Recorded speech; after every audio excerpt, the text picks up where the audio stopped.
wabarakatuh. Yang saya hormati Ibu Dharma Lailasari selaku fasilitator dan Ibu Titik Sulistianingrum selaku pengajar praktek di CGP Angkatan 7 Kabupaten Pekalongan di kelas B. Pada kesempatan hari ini saya akan melakukan praktek coaching supervisi akademik bersama rekan saya Bapak Haris, guru produktif TBSM SMK 1 Sragi. Dan pada kegiatan ini saya akan melakukan kegiatan perdana pada supervisi akademik bersama Pak Haris, yaitu kegiatan pra-observasi. Berikut ini merupakan kegiatan pra-observasi saya bersama Pak Haris. Pak Haris, selamat pagi. Hari ini sibuk nggak Pak? Pak, kebetulan hari ini aku ada pembelajaran di kelas 12 mengenai pembelajaran produktif. Oh, baiklah. Hari ini sesuai dengan rencana, saya akan melakukan kegiatan pra-observasi seperti yang saya sampaikan kemarin, yaitu akan melakukan kegiatan supervisi akademik di kelasnya Pak Haris. Kegiatan ini bertujuan untuk membantu Pak Haris dalam mengembangkan, kemudian meningkatkan potensi Pak Haris yang berkaitan dengan kompetensi mengajar. Di sini Pak Haris nanti bisa bercerita, kemudian kita bisa sharing-sharing, ngobrol santai. Kemudian kegiatan ini juga saya akan melakukan observasi untuk melihat kesiapan Pak Haris yang akan melakukan pembelajaran pada hari ini. Kira-kira apa yang nanti bisa diharapkan oleh Pak Haris di kegiatan ini? Untuk yang bisa saya harapkan hari ini kita bisa sharing tadi Pak, tukar pendapat, tukar pengalaman atau sebaliknya dari Pak Adi.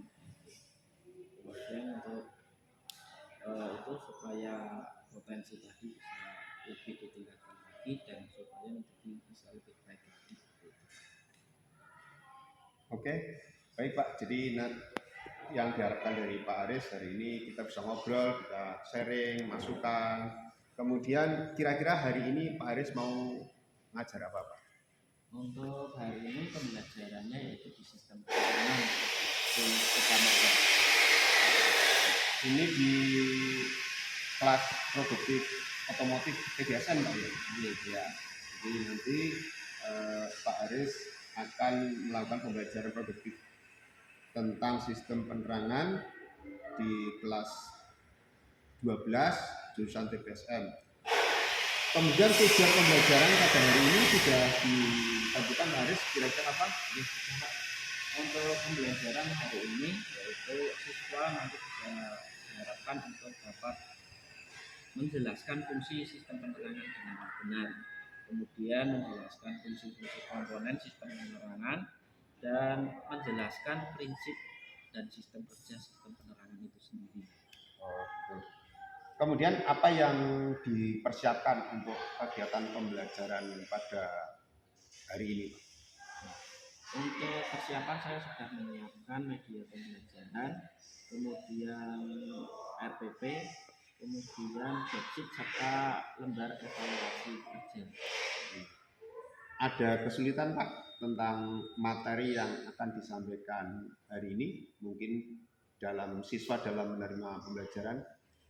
Untuk kesulitan sendiri sebetulnya saya masih merasa ada perbedaan daya tangkap siswa, yaitu di mana siswa itu ada yang menganggapnya itu mudah dan ada yang menganggapnya masih sulit untuk di sistem penerangan. Oh gitu. Jadi kesulitannya itu Pak ya. Jadi kira-kira untuk mengatasi kesulitan itu, metode atau strategi apa yang Pak Haris ingin disampaikan atau ingin digunakan untuk mengatasi masalah tersebut? Untuk mengatasi masalah tersebut, saya sudah menyiapkan dan memfasilitasi siswa dengan menggunakan media-media pembelajaran yang berupa trainer atau alat peraga sistem penerangan. Kemudian untuk yang siswa yang sedang atau kurang, saya nanti menambahkan LKPD yang mudah dan simpel dalam pekerjaannya. Oh, bagus Pak itu. Itu berarti Pak Aris sudah melakukan pembelajaran berdiferensiasi. Kemudian jika ada siswa yang membutuhkan bantuan, di sini saya juga melihat ada alat peraga yang digunakan ini sesuai dengan kebutuhan sendiri-sendiri. Ada alat peraga yang dibutuhkan untuk kegiatan siswa yang sesuai dengan keinginan siswa. Kira-kira alat peraga apa yang Pak Aris siapkan untuk Pak Aris persiapkan untuk materi yang kira-kira siswa itu tidak dapat menemukan tujuan pembelajaran atau tidak dapat mencapai kompetensinya. Kira-kira strategi apa atau alat apa yang digunakan untuk mengatasi itu? Untuk mengatasi masalah itu, saya sudah menyiapkan alat peraga atau trainer di sistem penerangan. Kemudian dalam penerapannya nanti saya akan membimbing dan mengawasi anak-anak dalam menerapkan alat pembelajaran media tersebut dengan baik, agar anak itu dapat mengetahui fungsi komponen-komponen alat peraga dengan tepat. Baik Pak, jadi di sini Pak Aris sudah melakukan pembelajaran yang menyiapkan pelajaran yang detail, kemudian dengan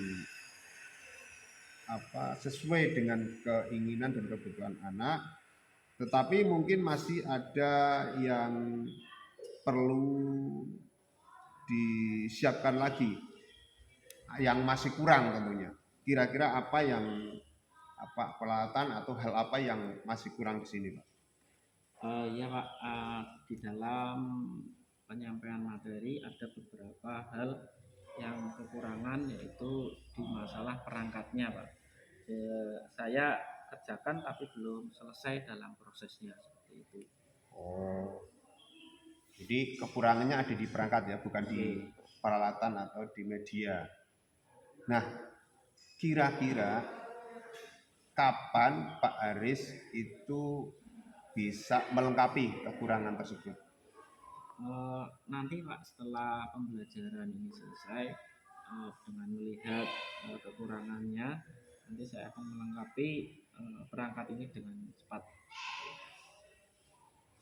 Baik Pak, ada nggak rekan sejawat atau siapa gitu yang bisa dimintai tolong atau?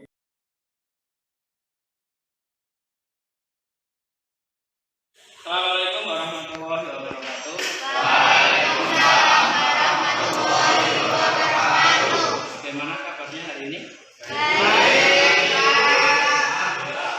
Hari ini yang nggak berangkat siapa? Fitri. Fitri. Terus? Sudah. Fitri ya. Baik. Untuk hari ini ya, yang nggak berangkat satu orang saja. Untuk mengawali kegiatan hari ini, kita berdoa terlebih dahulu. Akan yang ketua kelasnya memimpin untuk berdoa dulu. Berdoa mulai.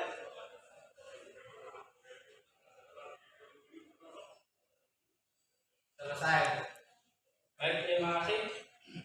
Baik, dalam kesempatan kali ini ya, walaupun mungkin tempatnya ada di bengkel karena kita pembelajaran praktek, namun sedikit diselingi dengan teori-teori supaya keduanya bisa berjalan yang selaras seimbang ya. Dimana anak SMK itu kebanyakan prakteknya sehingga langsung menuju ke ruangan praktek, itu ya. Baik, untuk pertemuan kali ini saya akan menyampaikan materi tentang sistem penerangan. Mari kita lihat sebentar ke video berikut ini.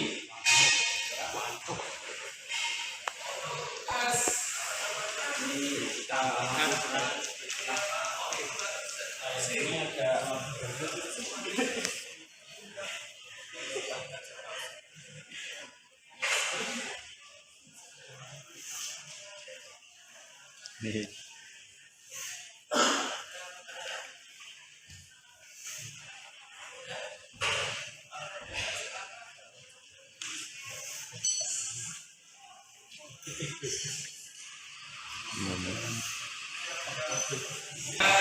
di sistem penerangan nanti akan ada beberapa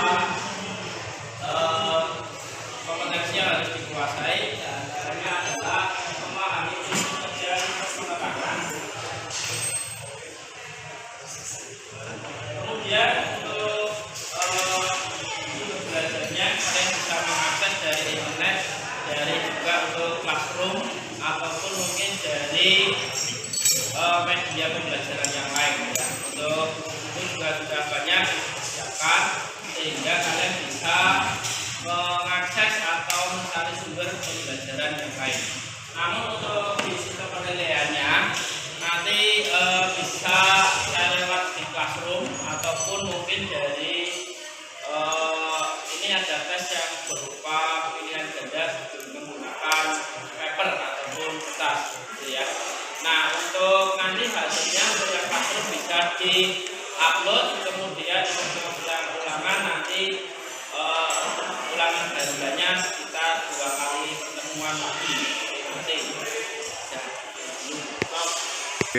Baik, untuk mempermudah dalam prakteknya nanti kita akan membagi dalam beberapa kelompok. Setiap kelompok terdiri dari 5 orang sehingga jumlah yang ada 36 kita bagi menjadi sekitar 5 atau sampai 6 orang.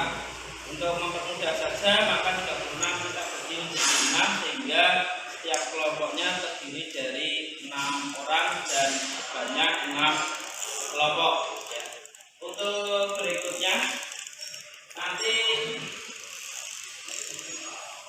untuk materi yang pertama yang akan kita jelaskan adalah mengenai sistem penerangan ya.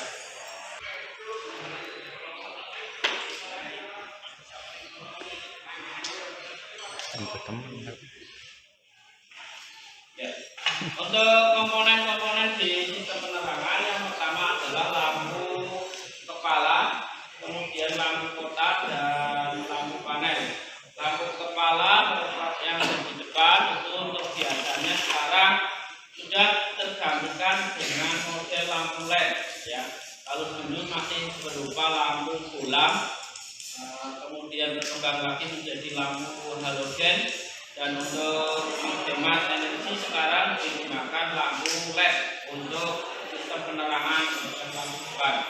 Kemudian di lampu kotak ya masih sama, zaman sekarang sudah menggunakan lampu LED karena ada peraturan pemerintah yang sekarang untuk setiap hari pun masih diwajibkan menyalakan lampu, terutama lampu kepala atau lampu kotak, sehingga jika tidak dinyalakan maka dianggap melanggar hukum, sehingga kalau ada kegiatan atau operasi di jalan maka akan dikenakan tilang. Nah, untuk kita yang sudah masih di jurusan TBSM ya, dengan melihat video contoh yang tadi ya, ada kecelakaan karena kesalahan salah satu lampu tidak nyala pada waktu malam hari, itu bisa mengakibatkan kecelakaan yang fatal, sehingga hal itu bisa dicegah, bisa diatasi jika lampu sudah dipersiapkan nyala ya, diperiksa secara berkala sehingga ketika kendaraan yang akan dipakai sudah siap digunakan ya. Nah, mari kita lihat bersama-sama untuk lampu kepala. Ada komponen yang ada yaitu baterai, generator, setrek, kursi kotak, saklar lampu kepala, lampu indikator jauh, dan lampu kepala itu sendiri. Stop ke. Baik, berikutnya untuk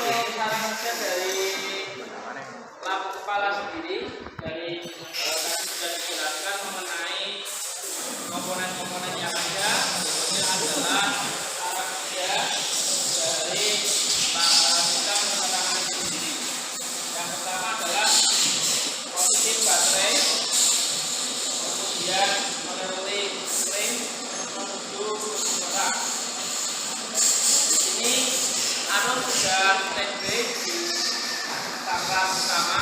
Kemudian kalau kita bergeser di saklar lampu utama, maka berikutnya akan terjadi aliran dari saklar utama menuju ke lampu speedometer, lampu belakang dan lampu hijau sehingga tidaknya menyala. Lampu speedometer, lampu belakang dan lampu hijau ini termasuk dalam lampu kepala. Untuk kondisi saklar yang kedua, yaitu saklar utama.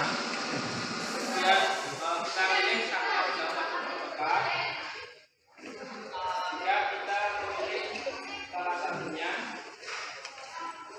maka lampu tekan akan menyala. Ya. Lampu tekan juga kalau di buku ada upper, ada upper, ada lower. Kalau upper itu berarti lampu jauh, kalau lower itu berarti lampu dekat. Kemudian apabila kita memilih saklar salah satunya lampu indikator jauh maka akan menyala, berarti semuanya jalan sesuai dengan dirinya. Berikutnya rangkaian sistem penerangan itu ada AC dan DC. Ya. Kemudian untuk yang AC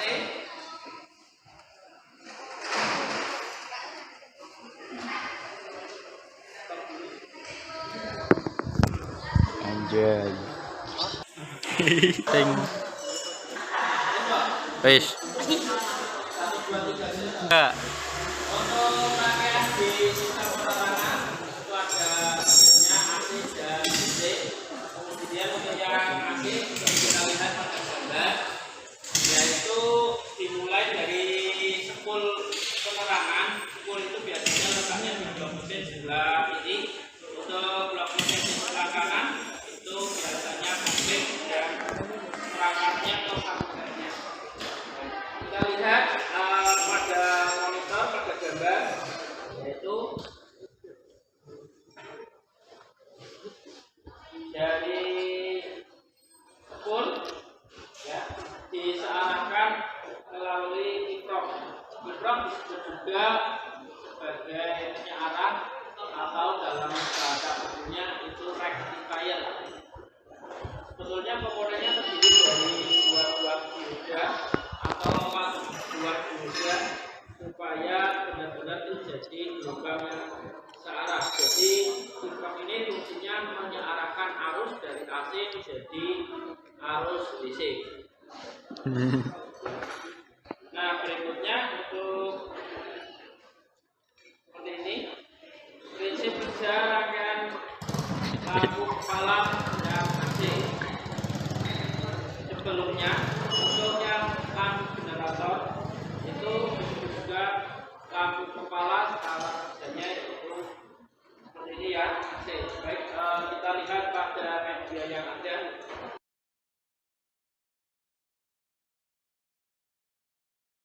Setelah apa yang ditayangkan dan juga media yang sudah ada, berikutnya yaitu mengerjakan kuis. Silakan bisa dibuka melalui HP kalian di platform Google Classroom.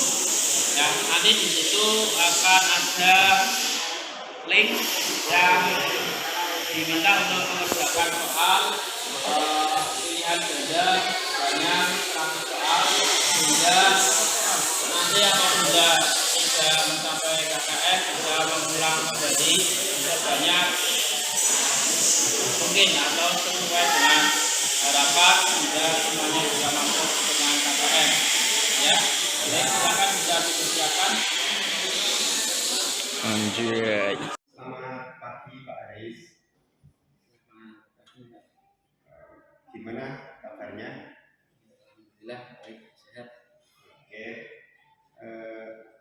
Tadi saya sudah mengamati jenengan pada saat mengajar. Bagaimana perasaannya? Alhamdulillah untuk pengamatan berjalan dengan baik dan pada sih ikut, tapi di akhir ini bisa mengikuti dan rencana bisa berjalan dengan baik. Alhamdulillah, saya senang mendengarnya Pak. Tadi saya juga melihat Pak Haris sudah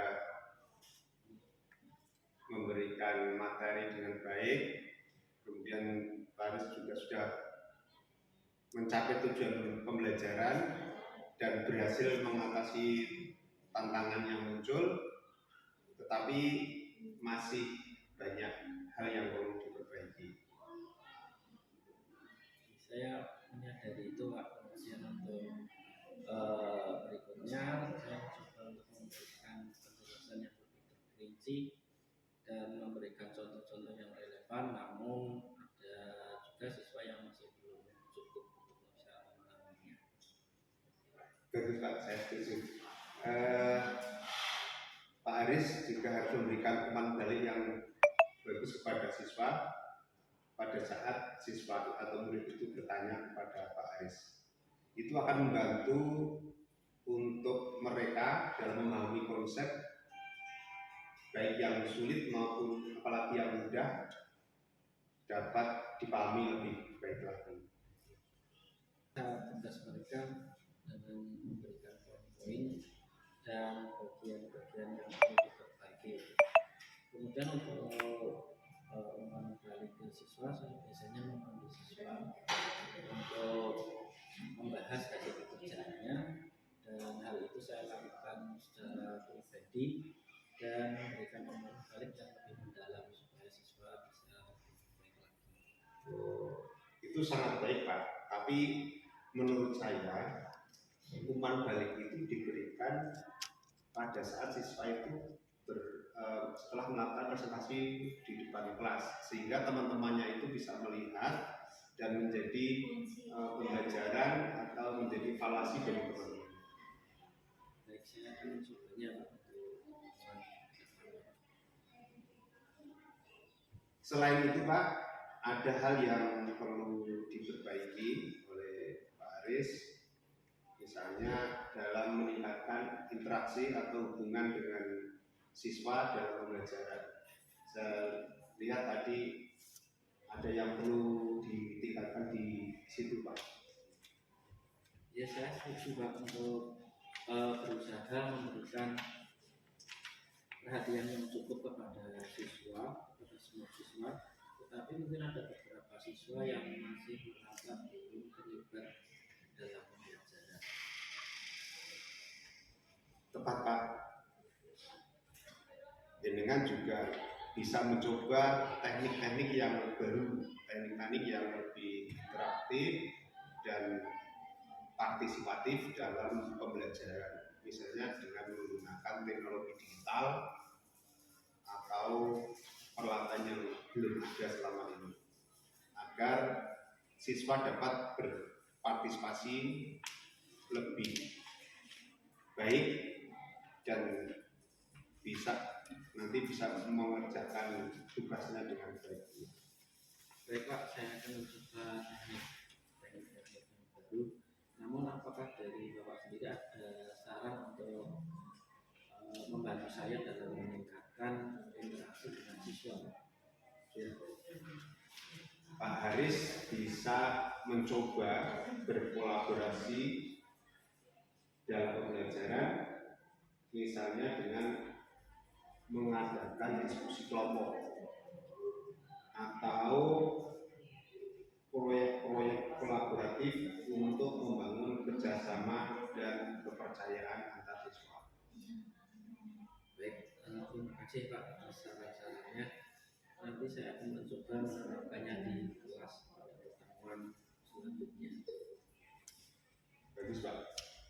Saya juga ingin mengingatkan kepada Pak Haris untuk selalu memberikan umpan balik kepada siswa secara teratur dan memberikan dukungan kepada siswa apa yang dibutuhkan oleh siswa supaya nanti kompetensi siswa itu dapat dicapai dengan target yang direncanakan oleh Pak Haris.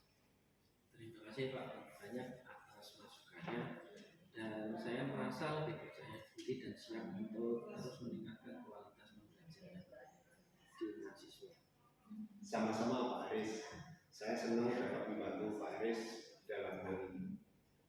Saya senang bisa membantu Pak Aris. Pak Aris jangan ragu-ragu untuk meminta bantuan dan dukungan jika Pak Aris membutuhkan. Kita bisa sama-sama meningkatkan kualitas pengajaran dan membantu siswa dalam mencapai potensi mereka.